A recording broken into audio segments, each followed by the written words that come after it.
America Iran तनाज़े पर पाकिस्तान की सालिसी field marshal Syed Asim Munir की ईरान की सदर मसूद पिज़ेश्कियान और पार्लियामेंट के स्पीकर मोहम्मद बाक़िर कालिबाफ से मुलाकात। अहम मुलाकात में वफाकी वज़ीर दाखिला मोहसिन नकवी भी शरीक रहे। दो तरफा ताल्लुकात और अमेरिका से जारी मुज़ाकरात से मुतालिक उमूर पर तबादला ख्याल। इससे पहले फील्ड मार्शल सैयद आसिम मुनीर ने तेहरान में ईरानी वज़ीर ख़ारिजा अब्बास इराक़ची से भी मुलाकात की थी। मुलाकात में सिफारती कोशिशों का जायजा लिया गया था। मशरिक़ वुस्ता में अमन, इस्तेहकाम और सलामती को यकीनी बनाने के लिए हिकमत अमली भी ज़ेर गौर आई थी। ईरान मुआहदे के लिए बेताब है। अमरीकी सदर डोनाल्ड ट्रंप का दावा। कहा, व्हाइट हाउस में तकरीब से खिताब करते हुए उन्होंने वाज़ेह किया कि ईरान के पास एटमी हथियार नहीं होने चाहिए। ट्रंप ने कहा कि अमरीका के पास दुनिया की सबसे बड़ी फौज है और ईरान को सख्त नुकसान पहुंचाया जाएगा, जबकि उनके मुताबिक ईरान के साथ वही रवैया अपनाया गया जो वेनेजुएला के साथ इख्तियार किया गया था।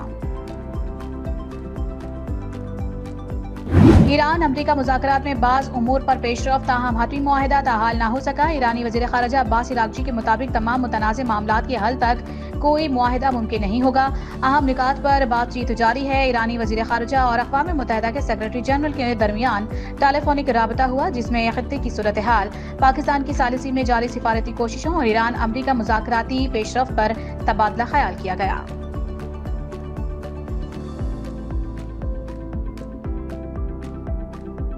ईरान और अमेरिका के दरमियान मुमकिन मुआहदे की कोशिशें तेज। कतरी वफ्द तेहरान पहुंच गया। गैर मुल्की मीडिया के मुताबिक ये दौरा ऐसे वक्त में हुआ है जब खित्ते में कशीदगी कम करने और सिफारती हल तलाश करने की कोशिशें बढ़ रही हैं। कतर इससे कबल गजा जंग समेत मुतादिद आलमी तनाज़ात में सालिसी का किरदार अदा कर चुका है, ताहम ईरान मामले में अब तक बराह रास्त किरदार से दूर रहा था। अमेरिकी इंटेलिजेंस की डायरेक्टर तुलसी गेबार्ड का ओहदे से इस्तीफा। शौहर की अलालत को वजह करार दे दिया। सदर ट्रंप ने उनकी खिदमात को सराहते हुए नए ख्वाहिशात का इजहार किया है।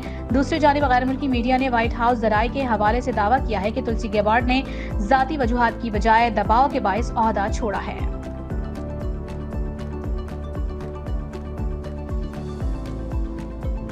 वज़ीर आज़म शहबाज शरीफ 4 रोज़ा दौरे पर चीन पहुंच गए। हांगझो आमद पर चीनी हुकाम ने इस्तकबाल किया। नायब वज़ीर आज़म सागदार, एहसन इकबाल, अता तारड़ और शिजा फातिमा भी हमरा। वज़ीर आज़म ज़ीजियांग सूबे की क़यादत से मुलाकातें करेंगे। वज़ीर आज़म ने ट्वीट में कहा कि सूबा ज़ीजियांग की खूबसूरत शहर हांगझो पहुंचा हूँ। पाकिस्तान और चीन सिफारती ताल्लुकात के 75 साल मुकम्मल होने का जश्न मना रहे हैं। सदर शी जिनपिंग और क़यादत से मुलाकात का मुंतज़िर हूँ।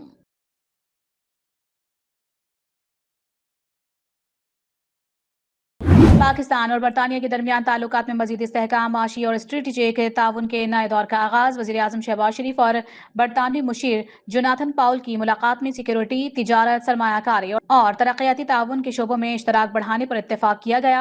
बरतानवी हाई कमिश्नर जॉन मैरियट ने कहा है कि पाकिस्तान और बरतानिया के दरमियान माशी ताल्लुकात मजबूत हैं और बरतानिया यूरोप में पाकिस्तान का अहम तरीन इक्तिसादी शराकतदार है।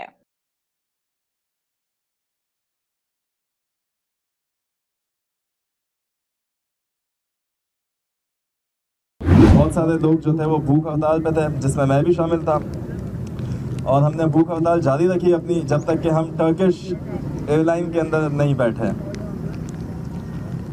भूख हड़ताल हमारी जारी रही। हमें पानी दिया जाता था, दिन में 2 दफ़ा पानी दिया जाता था। 180 लोग थे तो 180 बोतलें या उससे कम दी जाती थी बोतलें। पानी भी हमें कम दिया जाता था और हमें टॉर्चर इन्होंने डे 1 से ही शुरू कर दिया था। पासपोर्ट देखा मेरे साथ यूरोपियंस लोग थे, पूरी यूरोपियन डेलीगेशन को इन्होंने अंदर जाने दिया। उनको भी तशद्दुद किया, लेकिन उनको अंदर जाने दिया। मुझे 2 घंटे तक नील डाउन करके रखा, लाते मारते रहे, पानी डालते रहे। उसके बाद फिर मुझे अंदर ले गए, वहाँ पे अंदर टॉर्चर किया जो कंटेनर था। फिर मुझे जो है वो प्रिजन शिप के अंदर डाला गया। 3-4 दिन तक यही सिलसिला जारी रहा और 4 दिन बाद जो है हम 3 दिन बाद जो है हम इजराइल पहुँचे, लैंड पे, पोर्ट पे। वहाँ पे मेरे ख्याल से आप लोगों ने वीडियोस भी देखी। मिनिस्टर जो थे इजराइल के, वो भी तशद्दुद कर रहे थे और मिसट्रीट कर रहे थे लोगों को। गजा इमदादी काफिले समूद फ्लोटेला में शामिल साद ईदी वतन वापस पहुंच गए, जिन्हें इंटरनेशनल एयरपोर्ट पर शानदार इस्तकबाल। साद ईदी ने समूद फ्लोटेला काफिले में पाकिस्तान की नुमाइंदगी की। साद ईदी ने कहा कि 4 रोज तक हम पर इजरायली फोर्सेस की जानिब से तशद्दुद किया गया, जहनी अजियत दी गई। सख्त सर्दी के बावजूद कोई कंबल या गर्म कपड़े नहीं दिए गए। हथकड़ियाँ इतनी सख्त बांधी गई थी कि मेरा एक हाथ भी अभी तक सुन है। टॉर्चर का निशाना बनाया गया, 3-4 जगहों पे टॉर्चर किया गया हमें। हथकड़ियाँ बांधी गई। आज भी मेरा हाथ जो है वो इसमें सुनपन है थोड़ा बहुत। नमनेस अभी भी है साथ में। और जैसे ही हम जेल पहुँचे, जेल पहुँचने के बाद जो है वो पता चला कि कुछ अंदाज़ा नहीं था कि कब छोड़ेंगे कब नहीं छोड़ेंगे, लेकिन कोर्ट इन्होंने जेल में ही बनाई हुई थी। और जेल में जो है डिटेंशन कोर्ट वालों ने हमसे पूछा कि आपको वापस जाना है नहीं जाना। हमने सब ने बोला कि जाना है वापस, लेकिन आप लोगों ने जो है हमें इंटरनेशनल वाटर्स में किडनैप किया है। तो उनका जवाब ये आया कि ये सही कोर्ट, ये वो कोर्ट नहीं है जहाँ पे आप सवाल कर सको। उसके बाद जो है फिर हमें फिर सेल में डाल दिया गया। वहाँ पे ना पानी था, ना वॉशरूम था, ना कुछ खाना था। फिर अगले दिन 5 से 6 घंटे हमें प्रिजन वैन के अंदर घुमाया गया। 22 बंदे थे हम प्रिजन वैन में। शदीद गर्मी थी, एसी बंद कर दिया था प्रिजन वैन का। और जब पानी मांगा तो 22 बंदों में इन्होंने आधे लीटर की 3 बोतलें दी। वो पी के हमने सब्र का मुजाहिदा किया।